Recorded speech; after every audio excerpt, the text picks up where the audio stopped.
മുഖ്യമന്ത്രിയുടെ മകൾക്കെതിരെ കേന്ദ്ര അന്വേഷണം എന്ന തലക്കെട്ടിൽ സ്വതന്ത്ര ഇന്ത്യയുടെ ചരിത്രത്തിൽ ആദ്യമായി ഒരു വാർത്ത മാധ്യമങ്ങളിൽ സ്ഥാനം പിടിക്കാൻ ഇന്ത്യ 75 വർഷം കാത്തിരിക്കേണ്ടി വന്നു എന്ന് പ്രശസ്ത മാധ്യമപ്രവർത്തകൻ ജി ശക്തിധരൻ.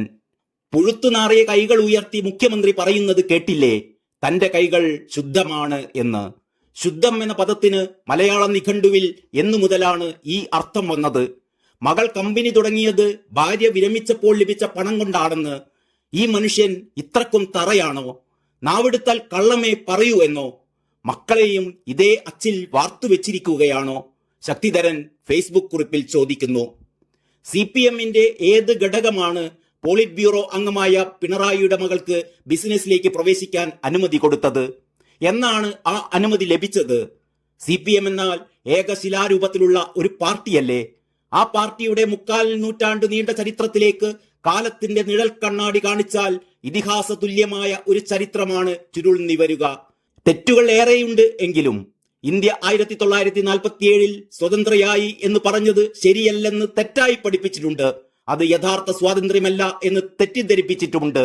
അങ്ങനെ നിരവധി അബദ്ധങ്ങൾ. പക്ഷേ ആ ചങ്കിൽ കളങ്കമില്ല. ഗാന്ധിജി പോലും അതിന്റെ സംശുദ്ധിയെ പ്രകീർത്തിച്ചിട്ടുണ്ട്. മുഖ്യമന്ത്രിക്ക് നിയമസഭയിൽ അഭിമാനത്തോടെ പറയാൻ നാവ് പൊന്തിക്കാൻ കഴിഞ്ഞത് ഈ പാർട്ടിയിൽ അവശേഷിച്ച വിശ്വാസ്യതയുടെ കനൽ കഷ്ണങ്ങൾ പെറുക്കിക്കൂട്ടിയാണ്. ഭാര്യയുടെ പെൻഷൻ തുക കൊണ്ടാണ് മകൾ വീണ തായ്ക്കണ്ടിയിൽ ബംഗളൂരുവിൽ എക്സാലോജിക് എന്ന സ്ഥാപനം കോടികൾ മുടക്കി തുടങ്ങിയത് എന്നാണ് വീമ്പടിച്ചിരിക്കുന്നത്. ഇത്രയും കാലം ഈ മഹാന്റെ വായിൽ പഴമായിരുന്നോ? ഏതെങ്കിലും കാലത്ത് അത്തരം പരാധീനതകൾ അദ്ദേഹം ഓർത്തിട്ടുണ്ടോ? രാജാവിന്റെ കുടുംബമല്ലേ? എന്തൊരു പെരും നുണ!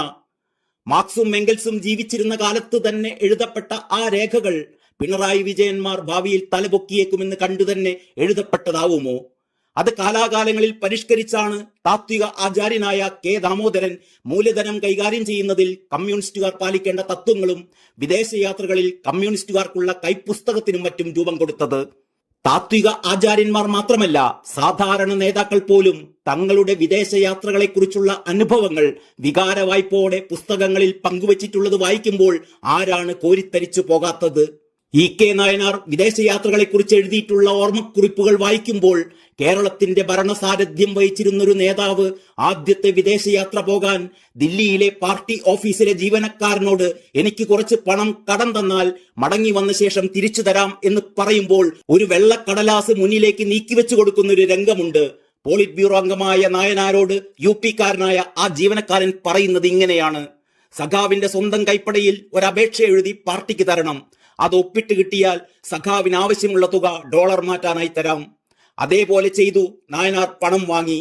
അതാണ് എന്റെ പാർട്ടി. ആ പാർട്ടിയെയാണ് ഞങ്ങൾ സ്നേഹിച്ചത്.